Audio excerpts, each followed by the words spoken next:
are showing us your twist on a roasted beet salad, and you've got pro plating tips to take it to the next level, which I love, because I got to say, a well-plated meal just seems like it's going to taste better. It looks good. It looks chefy. Is there any truth to that? Oh, 100%. I mean, we go to restaurants for the hopefully for the quality care taken in the ingredients, but also for the artistry of it. So we can be presented with food that excites us, that maybe it's something that we wouldn't normally make at home, but I'm going to show you how you can make it at home with this simple winter salad. Yeah, can you imagine you go to a restaurant and they just slap it on a plate and it looks like a dog's breakfast? You're like, no, that's not what I'm paying for. It happens. It does happen. It happens. Okay, here are the ingredients you're going to need to make this delicious salad, everybody. Gather them up so you can maybe do this one today or tomorrow. And now let's get into it. Chef, how do we start? Okay, so this is a simple salad, not too many ingredients, but we're going to treat them well. So it starts with beets. So I've got a couple beets here, and I've given them a really, really good scrubbing because we're leaving the skin on, believe it or not. I'm just going to knock the top off, and if there's any sort of woody pieces there, just knock those off as well. These get nicely roasted, so you don't have to be too precious about it. But as you can see, I also have a smaller one here. So I'm going to show you how I cut them just a little bit differently so all my pieces are the same size. I'm going to go for wedges, so in half, and then wedges just like that. So for the large one, maybe we're talking 5 wedges a side. For the smaller one, maybe it's just 4 or 3. You know, use your cooking head. And we're going to throw these into the oven with some red onion, which I'm also just going to cut into similar shapes, and into a bowl where we're just going to simply season them up. So got a bowl, little bit of olive oil,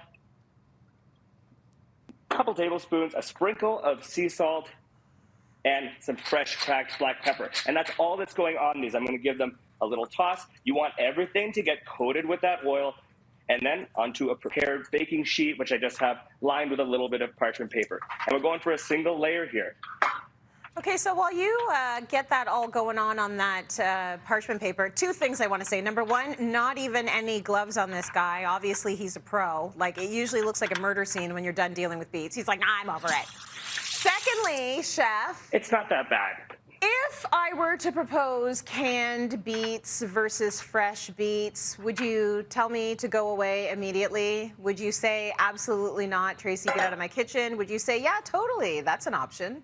Please don't. No, I'd say that there's a time for canned beets. The thing is, canned beets, I mean, I grew up eating canned beets. My grandmother bought canned beets. But they're already cooked. So what we're going for is a roasted beet here where the outside almost candies because of the sugars that are naturally occurring in the beet. So you're not going to get the same texture.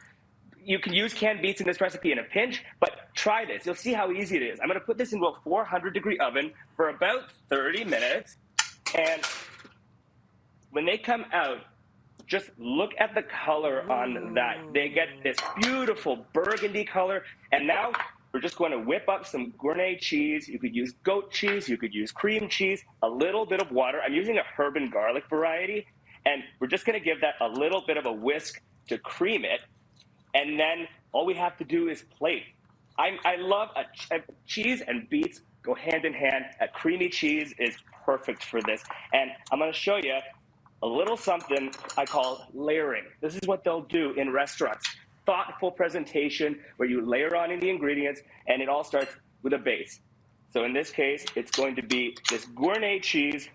I'm going to put a nice dollop right in the middle of a nice plate. That's another thing. Use the plate that is prettiest. In this case, think about the color, black, and then we have a white cheese. So we've got a beautiful color contrast. And I'm going to just use a spoon to make a nice base and work it outward, spinning the plate so you have a beautiful, nice round shape.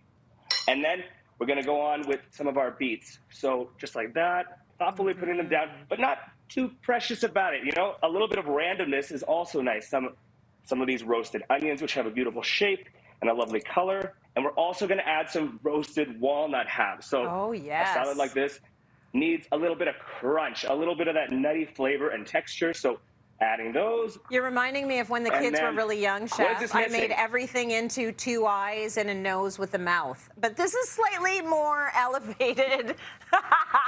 It looks very. I see where you're going with that. Yeah, but I know what you mean. I mean, if it's pleasing to the eyes of whoever's eating it, it will always taste better. It's missing a little green. So some beautiful arugula, baby arugula leaves right on top like that.